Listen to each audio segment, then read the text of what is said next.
Calaroga Shark Media. From Pittsburgh, where I'm enjoying the hell out of this sandwich, this is Ballot. That's right. Thanks to Primanti brothers for welcoming us. You'd have to be a real loser to be turned away from this place. Let's hit this. Joe Biden, remember him? Don't worry, he doesn't either. Well, folks, it looks like Grandpa Joe decided to take a break from his usual gig of shaking hands with thin air to grace the ladies of the View with his presence. And boy, did he bring the entertainment. First off, let's talk about Biden's relationship with Nancy Pelosi. When asked about it, he gave a response so short, you'd think he was trying to conserve his remaining brain cells. "My relationship is fine," he said. Well, that's about as convincing as Trump's hairline. But the real kicker? Biden admitted he can't even say his own age without having an existential crisis. It's like, holy God, that can't be right, he said. Join the club, Joe. We've been saying that since you started running. And let's not forget the moment when Whoopi Goldberg called Biden her ride or die. I guess in this case, it's more like ride until you can't remember how to drive anymore. But don't worry, folks. Biden assures us he could have beaten Trump if he'd stayed in the race. Because nothing says strong leadership like a guy who needs a teleprompter to remember his own name. And speaking of Trump, Biden called him the most unusual president. That's like calling a dumpster fire a unique heating solution. He went on to say Trump doesn't believe in democracy. Well, Joe, at least Trump believes in finishing his sentences. In the end, Biden praised Kamala Harris, saying there wasn't a single thing he did that she couldn't do. Let's hope that includes remembering where the White House is located. The Trumpster fire decided to grace a college football game with his presence. Because nothing says I'm a man of the people like watching from a luxury box while tossing popcorn at your adoring fans through a steel gate. It's like feeding time at the Magazoo. And get this. Kid Rock was there too, because apparently the event was lacking in both taste and talent. The Harris campaign had hired a plane to trail a banner that said, "Trump is punting on the second debate." Hilarious. But the plane was not cleared to fly because of the weather. I guess the Harris campaign isn't taking off the way they hoped. Trump's busy schedule included a quick stop in Wisconsin to call Kamala Harris mentally impaired. Pot, meet kettle. Kettle, this is pot. Then our fearless leader jetted off to Alabama faster than he dodges subpoenas.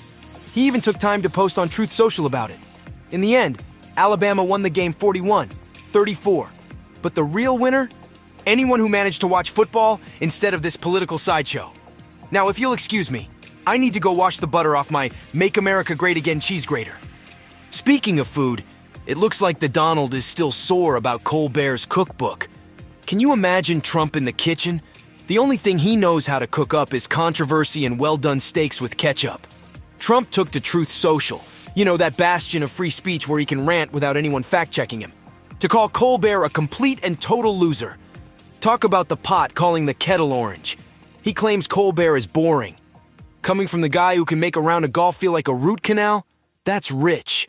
Trump's idea of excitement is probably watching paint dry on his border wall. But wait, there's more.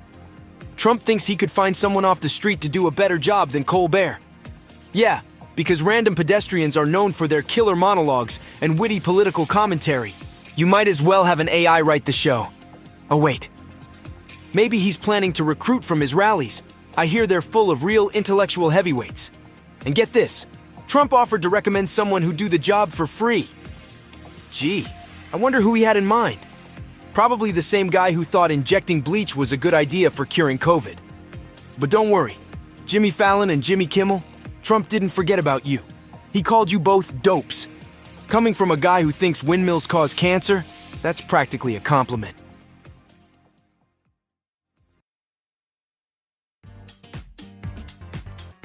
Well, folks, it looks Vance is taking the wing it approach to the VP debate. He's so confident, he probably thinks he can win this thing with one hand tied behind his back and the other scrolling through Twitter. Vance claims he doesn't need to prepare that much because he has well-developed views on public policy. That's like saying you don't need to practice for the Olympics because you once ran a 5K. But Vance isn't impressed by all this preparation nonsense. He's planning to make a concise and direct appeal to the American people. Because when has being unprepared ever backfired in politics, right? Our man JD is focusing on the real issues like unadorable groceries. I'm not sure what that means, but I assume he's talking about those sad wilted lettuce leaves at the bottom of the bag. Now that's a platform I can get behind. All right, folks, buckle up for another wild ride through the headline. JD Vance's love-hate-love relationship with Trump, a Shakespearean tragedy in 3 acts. Act 1, the courtship. Picture this. It's 2016, and JD Vance is playing hard to get. He's calling Trump reprehensible and America's Hitler. Act 2, the honeymoon phase. Fast forward to 2020, and suddenly Vance is sliding into Trump's DMs like a teenager with a crush. But wait, plot twist. He's actually trash-talking Trump behind his back. In February 2020, Vance writes, "Trump has just so thoroughly failed to deliver on his economic populism. Ouch! That's like saying, I love you, honey, but your cooking tastes like burnt rubber." Act 3, the grand finale. It's 2024, and Vance is now Trump's running mate, praising him as the best president of my lifetime. Talk about a glow-up. I haven't seen a transformation this dramatic since Bruce Banner became the Hulk. But here's the kicker, folks. Vance claims he had an epiphany about Trump's greatness sometime between 2016 and 2020. Yet in June 2020, he's predicting Trump will lose the election. Either Vance has a time machine, or his conversion is about as genuine as a $3 bill. Oh, and let's not forget the cherry on top of this political sundae. Vance apparently turned down a job from Emperor Trump in 2020. I guess being the court jester wasn't appealing enough. Now, Vance's spokesman is spinning faster than a politician on a merry-go-round, trying to explain away these messages.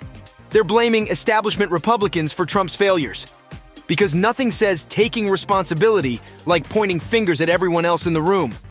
JD Vance, the man who went from calling Trump America's Hitler to being his trusty sidekick. Was the goal to be America's Himmler? It's like watching a rom-com, but instead of falling in love, they're falling into power. Stay tuned for the sequel, Flip-Flops and the Furious, the JD Vance story. Well, folks, it looks like JD Vance just got a taste of what it's like to be the average Joe trying to get a table on a Saturday night. Turns out, even being a VP candidate doesn't guarantee you VIP treatment at Primanti Brothers. Who knew? The sandwich shop initially gave Vance the cold shoulder faster than you can say, hold the coleslaw. Apparently, they weren't prepared for a side of politics with their sandwiches.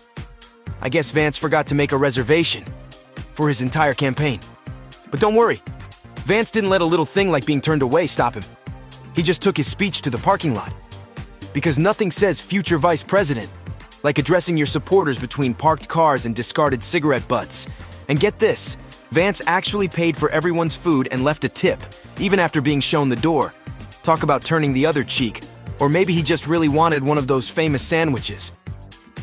Meanwhile, Primanti Brothers is backpedaling faster than a politician caught in a scandal. They're all, our doors are open to everyone. Now.